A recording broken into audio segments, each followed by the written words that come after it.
হে WhatsApp guys, কেমন আছো সবাই? আশা করি সবাই খুব ভালো আছো। থাম্বনেল দেখে বুঝতে পেরেছো আজকে আমরা মার্ভেল সিনেম্যাটিক ইউনিভার্সের যে সিরিজটা শুরু করেছি তার 7 নম্বর সিনেমা সম্পর্কে জানতে চলেছি। তো এর আগে যে 6টা সিনেমা আমরা দেখেছি সেটা পর্যায়ে 1-এর সিনেমা ছিল এবং এখন থেকে এই সিনেমাগুলোকে পর্যায়ে 2-এ ভাগ করা হয়েছে এবং মার্ভেলের মোট 5টা পর্যায়ের সিনেমা রয়েছে। আমরা জাস্ট দ্বিতীয় পর্যায়ে বা দ্বিতীয় ভাগে প্রবেশ করলাম। তো যাই হোক, মার্ভেলের সিনেমাগুলো কিন্তু 2011 সাল থেকেই মনে করো পুরো দুনিয়াতে এত বেশি হাইপ ক্রিয়েট করে যে 2013 সালে যখন আয়রন ম্যান 3 নামে এই সিনেমাটা রিলিজ পায় তখন এটা ভাই কি বলবো, 2000 কোটি টাকা বাজেটের সিনেমা প্রায় 12,500 কোটি টাকার ব্যবসা করে, মানে 10,000 কোটি টাকা লাভ করেছে শুধুমাত্র আয়রন ম্যান 3 এই সিনেমাটি দিয়ে। তো বুঝতেই পারছো এটা কেমন সিনেমা ছিল। এছাড়াও এই সিনেমার IMDb রেট 10-এর 7.1 এবং এই সিনেমাটি কিন্তু বাংলাদেশের সিনেমা হলেও রিলিজ পেয়েছিল মে মাসের 24 তারিখে 2013 সালে। তো বুঝতেই পারছো ওই 10,000 কোটি টাকা লাভের মধ্যে বাংলাদেশ থেকে বেশ কিছু টাকা রয়েছে আর কি। সেটা যত ছোট অ্যামাউন্টই হোক কিন্তু আমাদের অবদান আছে। তো যাই হোক, বাড়তি কোনো কথা বলবো না, সরাসরি মূল ভিডিওতে যাবো। তার আগে যদি কোনো বিজ্ঞাপন থাকে আমরা বিজ্ঞাপন প্লে করে দিচ্ছি। বিজ্ঞাপন থাকলে কি করতে হবে এটা তোমরা জানো, আর না থাকলে তো কোনো কথাই নেই, থাকলে আমি প্লে করে দিচ্ছি।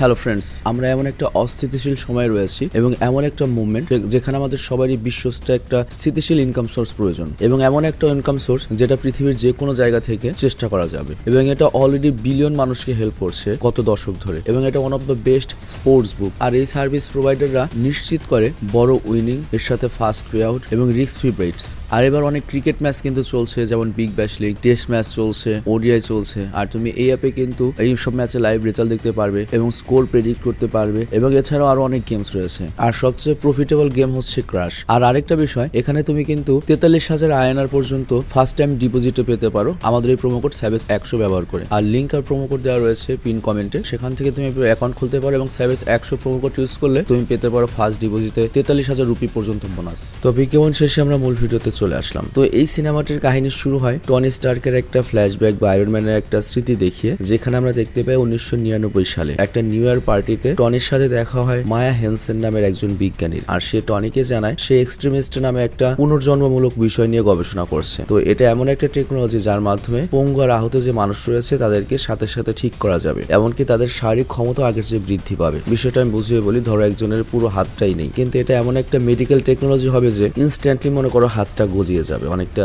টিকটিকির লেজের মতো। তবে এই গবেষণাটা এখনো পুরোপুরি সম্পূর্ণ হয়নি। তো এই জন্য সে টনি স্টার্কের কাছ থেকে সাহায্য চায় এই গবেষণাটিকে সফল করার জন্য। তো এই পার্টিতে আবার টনি স্টার্কের সাথে কিলিয়ান নামের একটা সায়েন্টিস্ট দেখা করার চেষ্টা করে। আর আমরা তাকে দেখেই বুঝতে পারি সে ফিজিক্যালি হ্যান্ডিক্যাপ, মানে তার শারীরিক অক্ষমতা রয়েছে। তো সে টনি আর মায়াকে তার অ্যাডভান্স আইডিয়া মেকানিক নামের যে একটা প্রতিষ্ঠান রয়েছে সেখানে ইনভেস্ট করার জন্য এবং তার সাথে ওই এক্সট্রিমিস্ট যে প্রজেক্ট রয়েছে সেই প্রজেক্টে কাজ করার জন্য অনুরোধ করে। কিন্তু অ্যাকচুয়ালি টনি এত বড় মাপের মানুষ যে, বুঝতেই পারছো এরকম অপরিচিত একজন মানুষের সাথে কেন যোগ দেবে বা কেন ইনভেস্ট করবে। মানে টনির আন্দাজে এই কিলিয়ান নামের এই সায়েন্টিস্টটি একেবারে সাধারণ একটা পার্সন। তো টনি তার কাছ থেকে মুক্ত পাওয়ার জন্য জানায় ঠিক আছে আমি তোমার সাথে কাজ করবো, তুমি জাস্ট ছাদে কি অপেক্ষা করো, আমি 5 মিনিটে আসছি। তো টনির কথা মতো কিলিয়ান করে কি ছাদে অপেক্ষা করতে থাকে, কিন্তু অনেকক্ষণ অপেক্ষা করার পরেও যখন টনি আসে না তখন সে বুঝতে পারে যে টনি তাকে মিথ্যে বলেছে এবং তখন থেকেই কিলিয়ান টনিকে শত্রু ভাবতে শুরু করে। আর এরপর কাহিনী ফিরে আসে বর্তমান সময়, যেখানে আমরা দেখতে পাই নিউ ইয়র্কে হামলা হয়েছিল। লোকে আর চিতোয়ামের লোকজন লড়াইয়ের প্রায় 7 মাস পার হয়ে গিয়েছে। 2013 সালের কথা চলছে এটি এবং টনি এখনো সেই ট্রমায় ভুগছে, এমনকি ঘুমের মধ্যেও বারবার সেই ভয়ানক দৃশ্যগুলো দেখতে থাকে। এমনকি এই কারণে ওর প্যানিক অ্যাটাকও শুরু হয়ে যায়। আর ঠিক মতো ঘুমাতে না পারার কারণে আস্তে আস্তে টনি শারীরিকভাবে দুর্বল হয়ে পড়ে। আর এজন্য সিদ্ধান্ত নেয় যদি ভবিষ্যতে এরকম আরো হামলা হয় এজন্য আগে থেকে তাকে প্রস্তুতি নিতে হবে। তো এই জন্য করে কি দিন রাত জেগে আয়রন ম্যানের শুটের পুরো একটা টিম তৈরি করে ফেলে। মানে আয়রন ম্যান 2 তে আমরা যে ড্রোন দেখেছিলাম আয়রন ম্যান শুটের, সেরকম নিজে অনেকগুলো ড্রোন তৈরি করে এবং এই ড্রোনগুলোর নাম দেওয়া হচ্ছে আয়রন লেজেন্ড। মানে এগুলো একটা এআই টেকনোলজি হবে, প্রয়োজনে আয়রন ম্যানের নির্দেশনা পেয়ে বা আয়রন ম্যানের নির্দেশনা ছাড়াই যা করা প্রয়োজন ওরা নিজে থেকেই করতে পারবে। এবং এই স্যুটগুলো বা এই ড্রোনগুলো আগের যে কোনো স্যুটের চেয়ে অনেক বেশি আধুনিক। আর ঠিক ওই সময় খবর আসে পৃথিবীর বিভিন্ন জায়গায় একটা টেরোরিস্ট গ্রুপ বোমা হামলা করছে, যার পেছনে ম্যান্ডারিন নামের একটা সন্ত্রাসী গ্রুপ রয়েছে। মানে বুঝতেই পারছো এখানে মুসলিমদের দেখাচ্ছে খারাপ, কিন্তু আমেরিকা ইউরোপের কোনো গোয়েন্দা সংস্থাই এই হামলার তদন্ত করতে পারছিল না, কারণ যেখানে যে ব্লাস্টগুলো হচ্ছিল সেখানে বোমার বিস্ফোরণের, বোমার যে ধ্বংসাবশেষ সেগুলোর কোনো চিহ্নই পাওয়া যায় না। মানে ফরেনসিক টিম গিয়ে যে কোনো প্রমাণাদি তোমার বা তদন্ত করবে সেরকম কোনো জিনিসই তারা খুঁজে পায় না। তো এরকম একটা বিস্ফোরণে টনির যে বডিগার্ড ছিল প্লাস ড্রাইভার ছিল প্লাস আয়রন ম্যান 1 এবং আয়রন ম্যান 2 সিনেমার যে পরিচালক সে আহত হয় এবং কোমায় চলে যায়। কিন্তু আমরা দেখতে পাই এটা কোনো বোমা বিস্ফোরণ ছিল না, এটা মূলত একটা মানুষই অস্বাভাবিকভাবে কেমন যেন লাল হয়ে ওঠে আগুনে এবং তারপর ব্লাস্ট হয়ে পুরো চারদিক ধ্বংস ধ্বংস করে দেয়। কিন্তু যেহেতু কেউ দেখতে পাচ্ছিল না যে এগুলো বোম ব্লাস্ট হচ্ছে না মানুষ ব্লাস্ট হচ্ছে, এজন্য এগুলোকে সন্ত্রাসী অ্যাটাক বলে চালিয়ে দেওয়া হচ্ছিল। কিন্তু যেহেতু এই বিস্ফোরণে টনির সবচেয়ে খাস লোক হ্যাপির এই অবস্থা হয়ে গিয়েছে, এটা দেখে টনি তো মারাত্মক রেগে যায় এবং টনি করে কি ডাইরেক্ট সাংবাদিক সম্মেলন করে ওই ম্যান্ডারিন সংস্থাকে ওপেন চ্যালেঞ্জ করে এবং বলে আমি তোকে ভয় পাই না, যদি সাহস থাকে আমার সাথে এসে লড়াই কর, অমুক জায়গায় আমার বাড়িতে এসে আমার সাথে অ্যাটাক কর। তো এরপর টনি করে কি বাড়িতে এসে টনির যে এআই টেকনোলজি রয়েছে জার্ভিস, ওই জার্ভিসের সাহায্য করে কি ম্যান্ডারিনের খোঁজ খবর নিতে থাকে। আর তখনই তার বাড়িতে আসে হচ্ছে মায়া হ্যানসেন, যাকে আমরা সিনেমার শুরুতে দেখেছিলাম, একজন বায়োবিজ্ঞানী আর কি। তো টনিকে সে বলে তোমার এইভাবে ম্যান্ডারিনের বিরুদ্ধে ওপেন চ্যালেঞ্জে যাওয়া ঠিক হয়নি, ওরা খুবই ডেঞ্জারাস। আর তখন পেপারে সে একই কথা টনিকে বলে যে তোমার এটা উচিত হয়নি, আমাদের কিছুদিনের জন্য এখান থেকে কোথাও সরে যাওয়া উচিত, কারণ এখানে যে কোনো সময় সত্যি সত্যি আক্রমণ করতে পারে। কিন্তু টনিকে আর ভয় পাওয়ার পাবলিক এর চেয়ে কত বড় বড় মিশন করে এসেছে, কত বড় বড় ফাইট করে এসেছে, ও কেন ভয় পাবে এইসব একটা সন্ত্রাসী সংগঠনকে। তো টনি ডাইরেক্ট না করে দেয়। কিন্তু ওদের কথাবার্তার মধ্যে হঠাৎ করে ম্যান্ডারিনের কিছু লোকেরা হেলিকপ্টারে করে এসে টনির বিল্ডিং এর উপর আক্রমণ করে এবং এর ফলে যেটা হয় বিল্ডিং মনে করে ধ্বংস হতে শুরু করে। তো ওই মুহূর্তে টনি করে কি নিজের চিন্তা না করে যাতে ওর গার্লফ্রেন্ড পেপার যাতে আহত না হয় সেজন্য টনির ওই স্যুটটা তার গার্লফ্রেন্ডকে পরিয়ে দেয় আর তারপর বলে মায়াকে নিয়ে বিল্ডিং থেকে বেরিয়ে যেতে। তো পেপার তার কথা মতো মায়াকে নিয়ে সেখান থেকে বেরিয়ে যায়, কিন্তু ওই হেলিকপ্টার গুলো অনবরত আক্রমণ করতে থাকে, যার জন্য বিল্ডিংটা ধ্বংস হয়ে প্রায় পানিতে যখন পড়ে যাবে তখন টনি করে কি তার নিজের স্যুটটা আবার পেপারের কাছ থেকে নিয়ে নেয়, মানে পেপার তো এখন সেফ জোনে রয়েছে। তো তখন টনি খেয়াল করে যে ওর স্যুটে পর্যাপ্ত পরিমাণে ওই চার্জ নেই যে হেলিকপ্টার গুলোর সাথে লড়াই করবে। তবে তারপরে টনি কোনো রকমের চেষ্টা করে দুটো হেলিকপ্টার সেখানে ধ্বংস করে দেয়। আর যেহেতু স্যুটে বেশি পাওয়ার ছিল না এজন্য টনি আর সেখান থেকে বেরোতে পারে না, ও পানির নিচে আটকা পড়ে যায়। আর তারপর বাড়িটা পুরোপুরি ধ্বংস হয়ে যায়। আর বাড়িটা ধ্বংস করে দেওয়ার পরে একটা যে হেলিকপ্টার ছিল সেই হেলিকপ্টার সেখান থেকে ফিরে চলে যায়। আর এদিকে আমরা দেখি টনি পানির নিচে আটকা পড়ে গিয়েছে। আর তখন টনির শুটের যে এআই টেকনোলজি রয়েছে জার্ভিস, ও করে কি শুটটা পুরোপুরি তার নিজের অটো কন্ট্রোলে নিয়ে নেয়। আর অটো কন্ট্রোলে নিয়ে নেওয়ার পরে যেটা হয় ওই শুটের যে ফাইট করার ক্ষমতা ছিল সেই ক্ষমতা কনভার্ট হয়ে তখন শুটটার ওড়ার ক্ষমতায় চলে আসে এবং তারপর আমরা দেখতে পাই সেই শুটটি টনিকে নিয়ে পানি থেকে বের হয়ে আকাশের দিকে উঠতে থাকে। আর তারপর যখন টনির জ্ঞান ফিরে আসে টনি দেখতে পায় যে জার্ভিস মানে ওই এআই সিস্টেম টনিকে তার বাড়ি থেকে প্রায় 1000 মাইল দূরে রোজহিল নামে একটা জায়গায় নিয়ে এসেছে, মানে পুরোপুরি একটা সেফ জায়গা। তো টনি এটা দেখে অবাক হয়ে যায় আর সে জার্ভিসকে জিজ্ঞেস করে এত দূরে কেন নিয়ে এসেছে, এখানে কেন এসেছি আমরা। তো তখন ওই স্যুটটি বলে যে এটা অটো পাইলট মোডে ছিল, তো এর জন্য জার্ভিস তার নিজের প্ল্যান মতো এখানে নিয়ে এসেছে। আর এর কারণ হিসেবে জার্ভিস বলে যে টনি যখন জার্ভিসের সাহায্যে ম্যান্ডারিনের খোঁজ খবর নিচ্ছিল তখন জার্ভিস টনিকে জানিয়েছিল যে তার বডিগার্ড হ্যাপি যে ধরনের বোমা বিস্ফোরণের কারণে আহত হয়েছে ঠিক সেরকম একটা বোমার বিস্ফোরণ এই রোজ হিলে ঘটেছিল। তো তখন টনি জার্ভিস কি আর কি করে বলেছিল যে তুমি কি কখনো রোজ হিলে গিয়েছিলে। তো জার্ভিস তখন টনিকে বলেছিল তাহলে আমি খুব তাড়াতাড়ি সেখানে যাওয়ার ব্যবস্থা করছি। তো তখন থেকে মূলত এআই সিস্টেম জার্ভিসের মাথায় ছিল যে কখনো সে এই রোজ হিলে আসবে, তো এই জন্যই টনিকে নিয়ে এত দূরে চলে এসেছে। তো বুঝতেই পারছো টনির শুট উড়তে কতখানি পাওয়ার খরচ হয় আর ওই শুটে যখন ফাইট করে বা হাত দিয়ে যখন ইম্পালসার বিম বের হয় সেটাই কত পাওয়ার খরচ হয়। তো যাই হোক এখানে আসার পরই টনির শুটের পাওয়ার পুরোপুরি একদম শেষ হয়ে যায়, যে কারণ এখান থেকে তো আর ফিরে যেতে পারবে না। আর অন্যদিকে টনির কোনো খোঁজ না পেয়ে সবাই ভাবতে শুরু করে টনি হয়তো সেই টেরোরিস্ট হামলায় মারা গিয়েছে। কিন্তু এদিকে আমরা দেখতে পাই টনি তার ওই চার্জ ছাড়া শুটটি টানতে টানতে একটা বাড়ির গ্যারেজে এসে হাজির হয়। আর তখন একটু পরে সেখানে হার্লি নামের একটা বাচ্চা ছেলের সাথে তার আলাপ হয়। আর এটা ওই হার্লিদেরই বাড়ি আর কি। তো হার্লির সাহায্য নিয়ে টনি করে কি তার আয়রনম্যান শুটটাকে আবার চার্জ করতে দেয় আর তারপর সেই জায়গাতে যায় যেরকম এর আগেও ঠিক ওইরকম একটা বোমা বিস্ফোরণ হয়েছিল। তো সেখানে গিয়ে ও খুব অবাক হয়ে যায় যে একটা বোমা বিস্ফোরণ হলে বোমা বিস্ফোরণের পরে যে অবশিষ্ট অংশ পড়ে থাকে বোমার, এখানে সেরকম কোনো ধ্বংসাবশেষ ছিল না। তো এই ব্যাপারে আরো বিস্তারিত জানার জন্য টনি করে কি সেখানে বোমা বিস্ফোরণের মৃত এক ব্যক্তির পরিবারের সদস্যের সাথে দেখা করে আর তার কাছ থেকে একটা ফাইলের মাধ্যমে সে জানতে পারে যে এই বিস্ফোরণের পেছনে কিছু সেনার হাত রয়েছে। কিন্তু ওই ফাইল থেকে আরো কিছু জানার আগে একটা মেয়ে এসে তার উপর আক্রমণ করে এবং এখানে টনি প্রথমবারের মতো ওই এক্সট্রিমিস্ট পাওয়ারের সাক্ষী হয়, কারণ সে খেয়াল করে ওই মেয়েটি সাধারণের চেয়ে পুরোপুরি আলাদা, মানে অনেক বেশি শক্তিশালী। তো টনি করে কি তারপরও চালাকি করে মেয়েটিকে সেখানে থাকা একটা গ্যাস সিলিন্ডারের মাধ্যমে ব্লাস্ট করিয়ে তার সঙ্গীকে আহত করিয়ে দিয়ে সেখান থেকে বেরিয়ে আসে। আর তারপর সে ফাইল থেকে টনি ভালো মতো বুঝতে পারে যে এই বিস্ফোরণের পেছনে কোনো বোম নয় বরং মানুষই বিস্ফোরিত হচ্ছে। এবং ওই যে 1999 সালে আমরা যে বিজ্ঞানীকে দেখেছিলাম কিলিয়াম নামে, ওর প্রতিষ্ঠান আইএমএরই হাত রয়েছে এর পেছনে। তো টনি ব্যাপারে আরো ভালো মতো জানার জন্য নিকটস্থ একটা সাংবাদিকের গাড়ি ব্যবহার করে আর সেখান থেকে সে জানতে পারে যে কিলিয়াম আর মায়া দুজনে এক হয়ে গিয়েছে এবং তারা দুজনে মিলে মূলত ওই এক্সট্রিমিস্ট প্রজেক্টটাকে সফল রূপ দিতে পেরেছে এবং তারা এই সফল রূপ দিতে কিছু হ্যান্ডিক্যাপ বা প্রতিবন্ধী লোকদের উপরে এই এক্সট্রিমিস্ট প্রয়োগ করেছে এবং এই জিনিসটা এমন একটা টেকনোলজি যেটা তাদেরকে সাধারণ পর্যায়ে মনে করো যার হাত নেই পা নেই সেটা আবার ঠিক করে দেয়। কিন্তু এই ফর্মুলাটা পুরোপুরি পারফেক্ট না হওয়ার কারণে অনেকে এটার পাওয়ারই সহ্য করতে না পারে নগদ ব্লাস্ট হয়ে গিয়েছে। আর এছাড়াও এটার কিছু সাইড ইফেক্টও রয়েছে, মানে এটা ইউজ করলে যে কোনো সময় যে কেউ ব্লাস্ট হতে পারে। তো টনির কাছে তখন এই জিনিসটা পরিষ্কার হয়ে যায় যে চারিদিকে যে এত ব্লাস্ট হচ্ছে এটার পেছনে আসলে বোম নয়, এক্সট্রিমিস্টদেরই হাত রয়েছে। কিন্তু ওর কাছে সবচেয়ে অবাক লাগছে তাহলে সন্ত্রাসী ম্যান্ডারিনকে, মানে দাড়িওয়ালা যে স্টাইলিশ সন্ত্রাসীটাকে দেখানো হয়েছে। তো এই জন্য সে হার্লির সাহায্যে জার্ভিসের সাথে কথা বলে ম্যান্ডারিনের লোকেশন ট্র্যাক করে ফেলে। কিন্তু এখনো আয়রন স্যুটটি পুরোপুরি চার্জ না হওয়ার কারণে টনি করিকে সেখানে বসে ছোট ছোট কিছু গ্যাজেট তৈরি করে ফেলে এবং বেরিয়ে পড়ে সেই লোকেশন, যে লোকেশনের নাম হচ্ছে ফ্লোরিডা মায়ামি। তো ওখানে ম্যান্ডারিনের লোকেশনে গিয়ে টনি করিকে তার বানানো সেই গ্যাজেটের সাহায্যে এক এক করে সকল গার্ডদের মারতে মারতে চলে আসে ম্যান্ডারিনের কাছে। কিন্তু ম্যান্ডারিনকেও যখন ধরে বুঝতে পারে যে ম্যান্ডারিন তো কোনো সন্ত্রাসী নয়, ও আসলে একটা ব্রিটিশ অভিনেতা যার নাম হচ্ছে ট্রেভার স্ল্যাটারি, কোনো মুসলিমও নয়, কোনো সন্ত্রাসীও নয়, মানে আলকায়দা নয়, ও জাস্ট এখানে নাটক করছে, মানে পাপেট হিসেবে নাটক করছে। তো টনির কাছে তখন পুরো বিষয়টা পরিষ্কার হয়ে যায় যে কিলিয়াম সেই এক্সট্রিমিস্ট নিয়ে গবেষণা করার সময় বিভিন্ন জায়গায় ব্লাস্টের কারণে অনেক মানুষ মারা যাচ্ছিল। তো এই ব্লাস্ট গুলোকে সরকারের নজর থেকে যাতে অন্যদিকে ঘোরানো যায় এজন্যই কিলিয়াম করেছিল কি ট্রেভারকে ম্যান্ডারিন নাম দিয়ে একটা টেরোরিস্ট সাজিয়েছে বা সন্ত্রাসী সংগঠন সাজিয়েছে, যাতে ওই ব্লাস্ট গুলো আলকায়দা বা ম্যান্ডারিন ওই ধরনের সন্ত্রাসী সংগঠনের উপর নামে চলে যায়। কিন্তু ট্রেভারের সাথে যখন আমাদের টনি স্টার্ক কথা বলছিল তখনই কিলিয়ামের একজন লোক চলে আসে এবং আমাদের টনিকে আটক করে ফেলে এবং তাকে একটা জায়গায় বন্দি করে রাখা হয়। আর এরপর যখন টনির জ্ঞান ফিরে সে তখনই প্রথমে মায়াকে দেখতে পায়। তো মায়াকে দেখে তো টনি অবাক হয়ে যায় যে এই ছিল তোর মনে, তুই সেদিন আমাদের বাড়ি গিয়েছিলি, কত আপ্যায়ন করলাম, চা খাওয়ালাম। তো যাই হোক, মায়া তখন বলে দেখো কিছু করার নেই, কারণ তুমি তখন আমাকে গবেষণায় সাহায্য করেনি, এই জন্য আমি সেই ফর্মুলাটা কিলিয়ামকে দিয়ে দিয়েছি যাতে আমার রিসার্চটি সফল হতে পারে। তো তাদের এইসব কথা বলার সময় সেখানে কিলিয়াম চলে আসে এবং আমরা দেখতে পাই কিলিয়াম কিন্তু পুরো সুস্থ। আর তখন কিলিয়াম টনিকে সেই দিনের কথা মনে করিয়ে দেয় এবং বলে তুমি যদি সেদিন আমাকে প্রত্যাখ্যান না করতে তাহলে হয়তো আমি কখনোই আজকের মতো এত বড় শক্তিশালী বা এত উপরে উঠতে পারতাম না। আর টনি এই জিনিসটা খেয়াল করে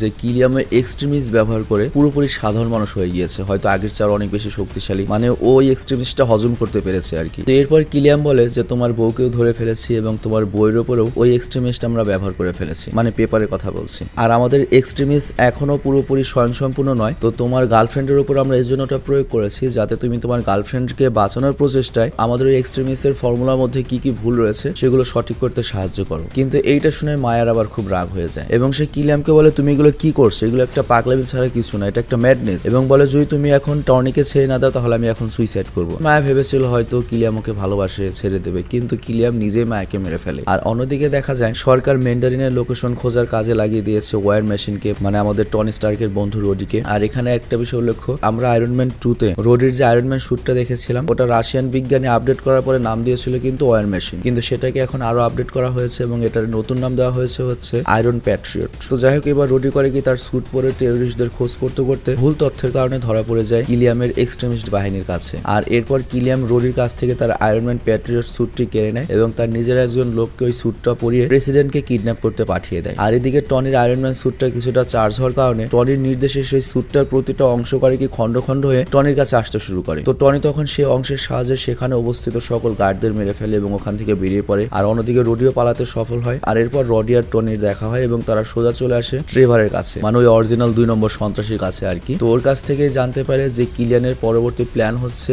যে প্রেসিডেন্টকে আটক করা। তো এটা জানার পরে টনি করে কি ভাইস প্রেসিডেন্ট যে রয়েছে, মেইন প্রেসিডেন্টের যে সেক্রেটারি রয়েছে তাকে কল করে এবং বলে দেয় যে রোডির কিন্তু আয়রন স্যুটটি টেরোরিস্টরা হাইজ্যাক করেছে এবং যে কোনো সময় কিন্তু টেরোরিস্টরা প্রেসিডেন্টের উপর আক্রমণ করতে পারে। তো ভাইস প্রেসিডেন্ট বলে আচ্ছা ঠিক আছে, আমি এই ব্যাপারটা দেখছি, আমি সবাইকে জানিয়ে দিচ্ছি, সিকিউরিটি আরো বাড়িয়ে দিচ্ছি। কিন্তু ফোন রাখার পরে যখন একটা সিকিউরিটি গার্ড এসে তাকে জিজ্ঞাসা করে স্যার কোনো সমস্যা কিনা, তখন সে জানায় কোনো সমস্যা নেই। আর তখন আমরা বুঝতে পারি যে এই শালা ভাইস প্রেসিডেন্টও কিলিয়ামের পক্ষে কাজ করছে। আর এর কারণ হচ্ছে দুটো, প্রথমত তার নিজের একটা মেয়ে রয়েছে যার এক ঠ্যাং নেই। তো কিলিয়াম তাকে কথা দিয়েছিল ওই এক্সট্রিমিস্ট ফর্মুলা পুরোপুরি সফল হলে তার মেয়েকে ঠিক করে দেবে। আর দ্বিতীয় ব্যাপারটা হচ্ছে যদি প্রেসিডেন্ট মারা যায় তাহলে আলটিমেটলি ভাইস প্রেসিডেন্টই হবে নেক্সট প্রেসিডেন্ট। আর তখনই আমরা দেখি আয়রন প্যাট্রিয়ট প্রেসিডেন্টের কাছে চলে আসে। তো প্রেসিডেন্ট তো ওকে রোডি মনে করে এয়ার ওয়ান প্লেনে নিয়ে যায়, মানে আমেরিকান প্রেসিডেন্ট যে প্লেনটাতে চলে ওটাকে এয়ার ওয়ান বলা হয় সম্ভবত। তো ওই প্লেনটা চলন্ত অবস্থায় হঠাৎ করে আয়রন প্যাট্রিয়ট করে কি প্রেসিডেন্টের লোকদের উপর আক্রমণ করে এবং আমরা তো জানি এটা তো হওয়ারই কথা এবং প্রেসিডেন্টকে কিডন্যাপ করে ফেলে। কিন্তু তখন আয়রন ম্যানও করে কি প্রেসিডেন্টকে বাঁচানোর জন্য সেই প্লেনে চলে আসে। আর তখন একটা এক্সট্রিমিস্ট তাকে জানায় যে তারা অনেক আগেই প্রেসিডেন্টকে কিডন্যাপ করে নিয়ে গিয়েছে আর এখন এই প্লেনটিকে ধ্বংসের হাত থেকে কেউ বাঁচাতে পারবে না এবং এখানে সকল ক্রু সদস্য সবাই মারা পড়বে। তো টনি তখন আগে করে ওই এক্সট্রিমিস্টকে সেখানে মারে আর তারপর উপস্থিত বাকি যে গার্ড আর ক্রু সদস্য রয়েছে তাদেরকে অনেক কষ্টে বাঁচিয়ে নেয়। আর এটা অনেক ক্রিটিক্যাল একটা দৃশ্য ছিল, এটা আসলে এক্সপ্লেন করার কিছু নেই। আর তারপর রওনা দেয় প্রেসিডেন্টকে বাঁচানোর উদ্দেশ্যে, কিন্তু তখনই একটা ট্রাকের সাথে ধাক্কা লেগে তার স্যুটটা খণ্ড বিখণ্ড হয়ে যায়। তো আমরা তো মনে করি তাহলে টনি স্টার্ক কি মারা গেল, কিন্তু না, এখানে টনি স্টার্ক তার যে স্যুটটা ছিল সেই স্যুটটা শুধুমাত্র পাঠিয়েছিল। তো যাই হোক, টনির যেহেতু স্যুটটা নষ্ট হয়ে গিয়েছে, তারপরেও টনি খোঁজ পেয়ে যায় যে কোথায় রয়েছে কিলিয়ামরা। তো এই জন্য টনি আর রোডি দুজনে মিলে করে কি একটা পরিত্যক্ত জাহাজে আসে এবং ওখানে কিলিয়ান পেপার পট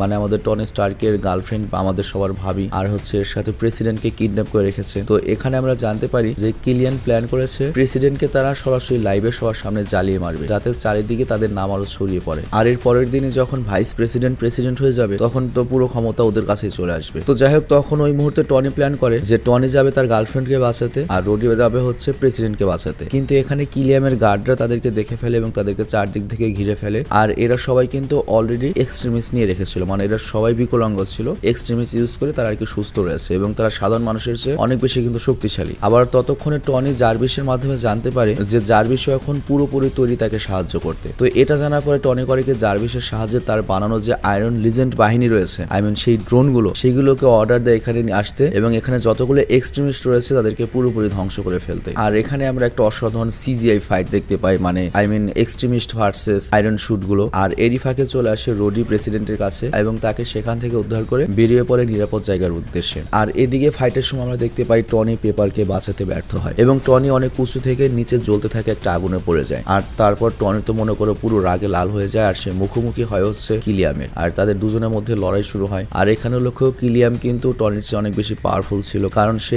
এক্সট্রিমিস্ট নিয়ে রেখেছিল। তো কোনোভাবে আমাদের আয়রন ম্যান পেরে উঠছিল না। আর কিলিয়ান করছিল কি এক এক করে আয়রন ম্যানের সবগুলো শুট নষ্ট করে দিচ্ছিল। কিন্তু শেষ মুহূর্তে আয়রন ম্যান একটা বুদ্ধি কাটায়। ও যখন কোনোভাবে কিলিয়ানকে আটকাতেই পারছে না, তখন করে কি আয়রন ম্যানের যে একটা শুট রয়েছে মার্ক 42, সেই শুটটা কিলিয়ামকে পরিয়ে দেয় এবং জার্ভিসকে অর্ডার দেয় শুটটা ভেতর থেকে ধ্বংস করে দিতে। তো এরপর ওই শুটটা ব্লাস্ট হয়ে যায়, কিন্তু তারপর আমরা দেখি হারামজাদা কই মাছের প্রাণ কিলিয়াম এখনো পুরোপুরি মরেনি এবং ও আহত হয়ে আবার করে কি টনের উপর হামলা করতে আসে। কিন্তু তখনই আমরা দেখি এখানে চলে আসে পেপার এবং ও এসে করে কি কিলিয়ামকে ডাইরেক্ট মেরে দেয় এবং টনিকে বিপদের হাত থেকে বাঁচায়। তো আমরা সবাই অবাক হয়ে যাই, ভাবি আপনি বেঁচে আছেন কিভাবে? আর এর উত্তর হচ্ছে তোমাদের নিশ্চয়ই মনে আছে, কিলিয়াম কিন্তু অনেক আগেই পেপারের ভেতরে এক্সট্রিমিস্ট প্রয়োগ করে রেখেছিল। তো এর জন্য পেপার কিন্তু এখন আর নর্মাল মানুষ নেই, সে মোটামুটি একটা সুপার হিউম্যানই হয়ে গিয়েছে, সুপার উইমেন। তো যাই হোক, টনি পেপারকে দেখে অনেক খুশি হয় আর তারপর তার আয়রন লিজেন্ডারির সমস্ত শুট সেখানে নষ্ট করে দেয়। আর তারপর দৃশ্যের পরিবর্তন হয়, আমরা দেখতে পাই ভাইস প্রেসিডেন্টকে এবং মেডনারিনের চরিত্রে অভিনয় করা ট্রেভারকে গ্রেপ্তার করা হয়েছে তাদের কৃতকর্মের জন্য। আবার হ্যাপিও কোমা থেকে জেগে উঠেছে আর টনি তখন তার জিনিয়াস মাইন্ড কাজে লাগিয়ে আরো বেশি গবেষণা করে পেপারের উপর ওটা প্রয়োগ করে এবং এক্সট্রিমিস্টের যে খারাপ দিকগুলো রয়েছে ওগুলোকে থামিয়ে পেপারকে বিপদ মুক্ত করে। বুঝতেই পারছো, টনি যা চায় তাই পারে, এমনকি চাইলে টাইম মেশিনও বানিয়ে ফেলতে পারে। কিন্তু এত কিছু পারার সত্ত্বেও টনি কিন্তু তার বুকের ভেতরে যে বোমার ওই যে অংশগুলো ছিল যেগুলো ওর ফুসফুসের ভেতর ঢুকছিল সেগুলো আটকাতে পারেনি। কিন্তু আজকে সেটারও অবসান হতে যাচ্ছে। টনি ফাইনালি তার বুকের অপারেশন করায় এবং তার বুকের মধ্যে যে বোমার টুকরোগুলো আটকে ছিল, যেগুলো ফুসফুস এবং হৃৎপিণ্ডে যাচ্ছিল, সেগুলো বের করে ফেলে। তো এখন থেকে টনির আর আর্ক রিয়েক্টরের প্রয়োজন হবে না, অন্তত বেঁচে থাকার জন্য। আয়রন ম্যানের শুটের পাওয়ারের জন্য প্রয়োজন হতে পারে, বাট বেঁচে থাকার জন্য আর আর্ক রিয়েক্টর দরকার নেই। তো এই জন্য টনি করে কি তার আর্ক রিয়েক্টরকে পানিতে ফেলে দেয়। তবে আমি টনিকে বলেছিলাম ওটা পানিতে না ফেলে দিয়ে আমাকে দিতে, কিন্তু টনি ওটা আমাকে দেয়নি, কারণ বাঙালি মাথা, কি দিয়ে আবার কি তৈরি করবো, দেখা যাবে পৃথিবীর বড় একটা ক্ষতি হয়ে যাবে। তো এই জন্য টনি কোনো রিস্ক নেয়নি, ডাইরেক্ট আর্ক রিয়েক্টরকে একবার সমুদ্রে ফেলে দিয়েছে। আর এরপর পোস্ট ক্রেডিট সিনে আমাদের দেখানো হয় যে এই পুরো ঘটনাটি এতক্ষণ মূলত টনি তার সামনে বসে থাকা ব্রুস ব্যানারকে শোনাচ্ছিল, কিন্তু ব্রুস ব্যানার এই গল্প আমাদের হাল্ক এই গল্প কিছুই শোনেনি, ও মূলত ঘুমিয়ে পড়েছিল। আর এখানে এই পুরো সিনেমাটি শেষ হয়ে যায়। আমাদের পোস্ট ক্রেডিট সিন এটাই দেখালো যে আমাদের মনে প্রশ্ন আসতে পারে যে মাত্র 7 মাস আগে captain America, Hulk, iron man, তারপর ব্ল্যাক উইডো, হকাই, ওরা সবাই মিলে লড়াই করলো অ্যাজ এ অ্যাভেঞ্জার হিসেবে, কিন্তু এখন কেন এই লড়াইতে আয়রন ম্যানের একা লড়াই করতে হলো? অ্যাকচুয়ালি এখানে আমাদের বোঝানো হয়েছে যে বাকি সব যে অ্যাভেঞ্জার ছিল তারা হয়তো তাদের আলাদা আলাদা কাজে ব্যস্ত ছিল, আলাদা মিশনে ছিল, এইরকমই কিছু একটা দেখানো হলো আর কি। তো যাই হোক, আজকে আমি কোনো কবিতা ইউজ করিনি বা সেরকম মজা করতে পাইনি। এর কারণটা হচ্ছে আজকে আমার কাজ করতে একেবারেই মন চাচ্ছিল না, কিন্তু কি বলবো, তারপরে উপায় নেই, কারণ তোমরা ওয়েট করবে ভিডিওর জন্য। বিষয়টা আমি বুঝিয়ে বলি, গত 4-5টা বছর প্রতিদিন একই রকম কাজ করছি, তো সব দিন তো মন ভালো থাকে না। অনেকদিন মনে হয় যে আজকে কাজ করবো না, অনেকদিন মনে হয় আজকে একটু ঘুরতে যাই, বেড়াতে যাই, কিন্তু ঘুরতে বেড়াতে তো বাইরে যাই না এমনি। তবে তারপরেও সবসময় কাজের মুড থাকে না, কিন্তু তারপরেও কাজ করতে হয়। তো এই জন্যই কিছু কিছু ভিডিওতে মন মরা থাকে ভয়েস, কিছু কিছু ভিডিওতে দেখা যায় অনেক বেশি মজা করতে পারছি। আবার এমন একটা প্রফেশন বেছে নিয়েছি, যদি আজকে মা মারা যায় দেখা যাবে তার 7 দিন পরে আবার হাসি মুখে এসে তোমাদের সাথে ভিডিও বানাতে বসতে হবে। সিরিয়াসলি একটা বান্দরের প্রফেশন নিয়েছি, মানুষকে এন্টারটেইন করা। মন খারাপ থাকলেও এন্টারটেইন করতে হবে, মন ভালো থাকলেও এন্টারটেইন করতে হবে, ভালো মন্দ কোনো রকম না লাগলেও সবাইকে এন্টারটেইন করতে হবে। যাই হোক, আমি আজকের মতো বিদায় নিচ্ছি, ভালো থেকো তোমরা। আমি চেষ্টা করবো পরের ভিডিওতে মজা করার জন্য। তো টেক কেয়ার, আল্লাহ হাফেজ।